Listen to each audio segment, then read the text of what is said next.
स्वागत है मेरे प्यारे मित्रों। तो फिर अभी हम इस कहानी को आगे बढ़ाते हैं और आज की शुरुआत में हमें दिखाया जाता है, जैसा कि हमने देखा था, वाई फैन के कमरे में आता है और फैन के बिस्तर में लेटकर फैन को पीछे से जोर से बेखाक करने लगता है। फैन को पता चलता है कि वाई को लड़कों वाला परेशानी हो रहा है। वाई फैन से कहता है कि फैन भैया। वाई जैसे ही सोने की कोशिश करता है, वाई ने उस किताब में जितने भी वैसे तरीके के पिक्चर देखे, सारे पिक्चर उसके दिमाग में आने लगते हैं, जिससे वाई को बहुत ही गर्मी लग रहा है। उसके बाद वाई अपना हाथ फैन के छाती में फिराने लगता है।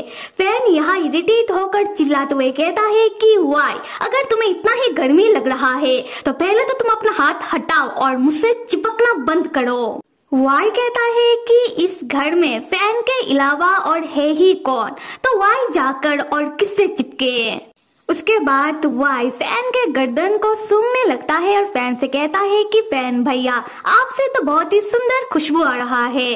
फैन यहाँ फिर से चिल्लाते हुए वाई से कहता है कि वाई, अगर तुम्हें लड़कों वाला परेशानी हो रहा है और तुम्हें इतना ही दिक्कत हो रहा है तो तुम बाथरूम में जाओ और अपने परेशानी का हल खुद निकालो। वाई कहता है कि नहीं, मुझे इतने रात के बाथरूम नहीं जाना, मुझे ठंड लग जाएगा।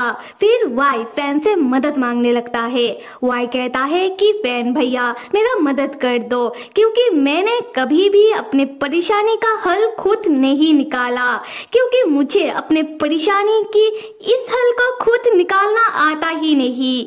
ये कहते हुए वाई धीरे से फैन के मध्यम भाग को अपने हाथों से छूने लगता है, जिससे फैन चौंक कर बिस्तर में उठकर बैठता है और अपना सर पकड़ के वाई से कहता है कि वाई, तुम मुझसे बिल्कुल झूठ मत कहो, मुझे बेवकूफ बनाने की बिल्कुल कोशिश मत करो। वाई गुस्से में कहता है कि मिस्टर फैन, मैं आपसे झूठ क्यों कहूँगा? क्या कभी भी मैंने आपसे झूठ कहा है? मैं कब से खुद को काबू करने की कोशिश कर रहा हूँ। मुझे इतना परेशानी हो रहा है कि मैं आपको क्या बताऊँ। मुझे खुद करना नहीं आता, इसलिए तो आपसे मदद मांग रहा हूँ। क्या आप मेरा इतना सा मदद भी नहीं कर सकते? अगर आज आप मेरा मदद कर दोगे तो मैं सीख जाऊंगा कि अपने इस परेशानी का हल खुद कैसे निकालते हैं। हम फैन को देखते हैं जो फिर भी जाने लगता है। वाई तो फैन को पीछे से पकड़ लेता है और फैन से प्लीज प्लीज प्लीज कहने लगता है। और वाई का इतना प्लीज कहने के बाद हम फैन को देखते हैं, जिसका मन बिगड़ने लगता है। फैन मनी मन सोचने लगता है कि शायद सच में वाई को मास्टरबेट करना नहीं आता और फैन वाई का बड़ा भाई है, तो फैन को वाई को सिखाना चाहिए। फिर फैन सोचता है कि पर फैन वाई का मदद करे तो करे कैसे। हम वाई को देखते हैं जो बहुत ही भोला सा शक्ल बनाकर कहता है कि फैन भैया, मैं आपसे कितना छोटा हूँ, तो आप मुझे नहीं सिखाओगे तो और कौन सिखाएगा? फैन भैया, आप मेरा इस चीज में मदद करोगे, है ना? और आखिरकार फैन वाई का मदद करने के लिए मान जाता है। उसके बाद फैन अपने हाथों से वाई का इस परेशानी का हल खुद निकालता है। हम वाई को देखते हैं जो इस दौरान फैन के बहुत ही नजदीक आ जाता है और फैन के कानों को अपने जीभ से लीक करने लगता है। और जैसे ही वाई का परेशानी का हल निकल आता है, वाई बहुत ही जोर से फैन के कानों में चिल्लाता है, जिससे फैन का कान ऑलमोस्ट बहरा होने ही वाला था। अगले सीन में हम फैन को बाथरूम में देखते हैं जो अपना हाथ धो रहा था। फैन तब मनी मन सोच रहा था कि मैं कर क्या रहा था और ऐसा क्यों लग रहा था कि वाई मुझे सिड्यूस करने की कोशिश कर रहा था। नहीं नहीं, वाई ऐसा क्यों करेगा, और मैं बस वाई का मदद ही तो कर रहा था। उसके बाद फैन अपने हाथों को झाड़ते हुए बाथरूम से बाहर निकलता है और अपने बिस्तर को देखकर वाई से पूछता है कि ये क्या, मेरा पिलो कहाँ गया? वाई कहता है कि मैंने आपका पिलो मेरे कमरे में रख दिया है, क्योंकि वाई के वजह से फैन का बिस्तर गंदा हो गया है।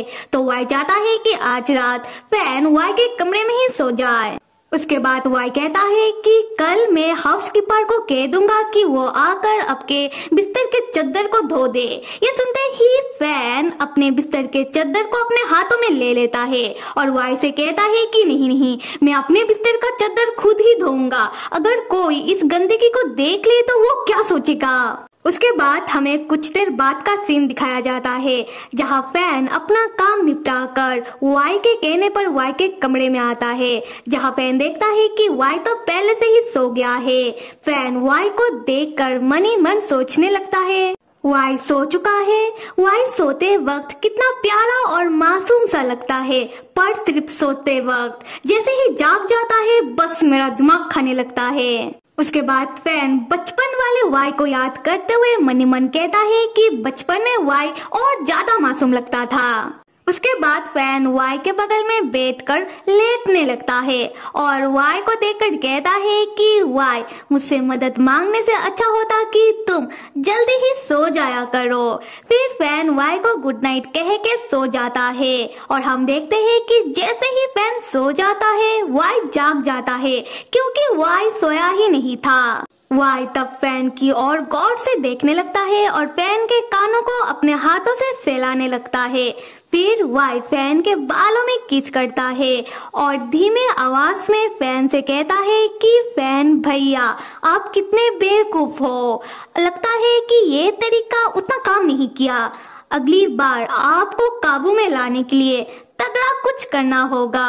और यहाँ हमें समझ आता है कि वाई जानबूझ के फैन को सिड्यूस करने की कोशिश कर रहा है और आगे भी वाई ऐसा ही कुछ करेगा। तो फिर मेरे प्यारे मित्रों, आप लोगों को क्या लगता है कि इस कहानी में आगे और क्या होने वाला है, और इस कहानी का अगला भाग कौन कौन देखना चाहता है, कमेंट करके जल्दी बताओ। Till then stay with me and see you.